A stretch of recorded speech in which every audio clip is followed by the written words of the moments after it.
Today we're going to talk about permeable parking lots. So what this project entails is the problem that parking lots cause, how this affects people in North Carolina, our prototype and how we decided to solve this problem, our results and what we got with our prototype, how we can improve it, and how this relates to our grand challenge. So the problem we identified was the impermeability of parking lots.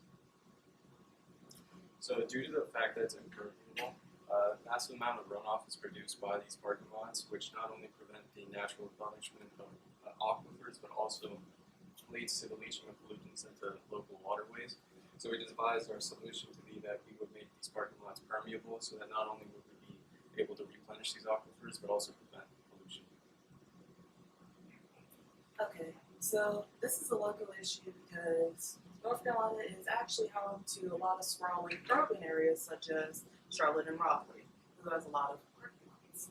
So what we decided to focus on is Raleigh because they have a large metropolitan area with a lot of parking lots that are impervious.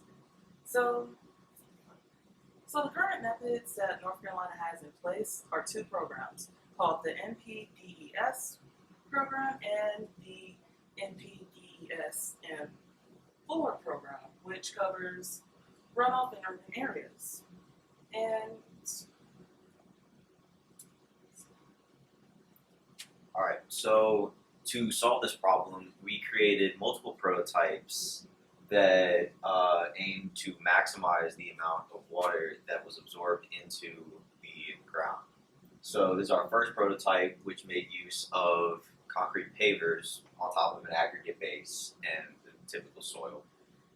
And then our second prototype was a block of set permeable concrete using a concrete mix and gravel instead of the pavers. So our construction steps were fairly similar for both prototypes, with the only main differences being the top layer being the pavers in our first prototype and the permeable concrete block in the second prototype. Now, to test our prototypes, we used various amounts of water poured over it through a certain amount of time to simulate natural rainfall. And then we measured and recorded the amount of water that came out of the prototype through the tube that we took into the bottom of the prototype. So we did this to make sure that it allowed for drainage rather than collecting on the surface and coming off the top like it would on a normal concrete or asphalt surface. So in the first prototype, we were successful in that water flowed out in a predictable rate and it held together and was durable, which we were worried about. However, our drainage system certainly could have been better because we had to drain out of the container itself instead of just through the pipe. Our second prototype, it also worked fairly well and similar to the first prototype, and the concrete block that we created held together and did drain water through. However, this prototype took longer to make just because the setting of concrete took a very long time. So for our results, we measured different levels of rainfall. And so we went through 4 different testing levels with and without vegetation for the pavers and the permeable concrete. And here you can see that the pavers without vegetation had the highest rate of flow down through the system and out into what we consider like our made up aquifer. And so this was the most successful at catching all of the water. And so in every test, it was greater than 75% permeability, which is a great benchmark for us because normal concrete is 100% impervious. So the higher amount of water from the pavers without vegetation says even though that the least amount of water is absorbed into the ground, it drains the best. And we would recommend for parking lots to use pavers without vegetation for most effective drainage into the soil. For improvements, there's a couple things we'd like to do to make our design better and implement into real life. We'd like to improve our drainage measurements, water measurement, and realistic application.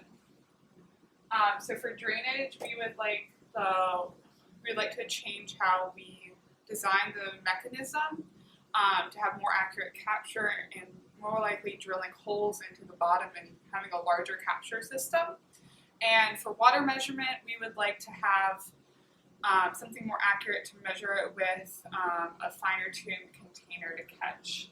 And for realism, we'd probably like to do something that measures more accurate rainfall instead of water from a bucket, and maybe like a hose or like a sprinkler system over it that's more close to actual rain. So our concluding statements.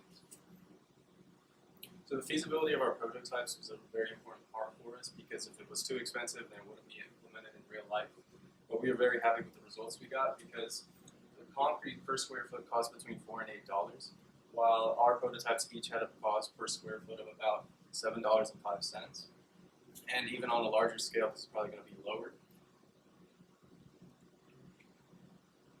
A key component of restoring and improving urban infrastructure is by creating more sustainable urban environments and improving their methods of waste collection. By minimizing the amount of stormwater runoff, we're not only able to diminish the number of solid pollutants entering our waterways, but we're also able to naturally replenish our aquifers.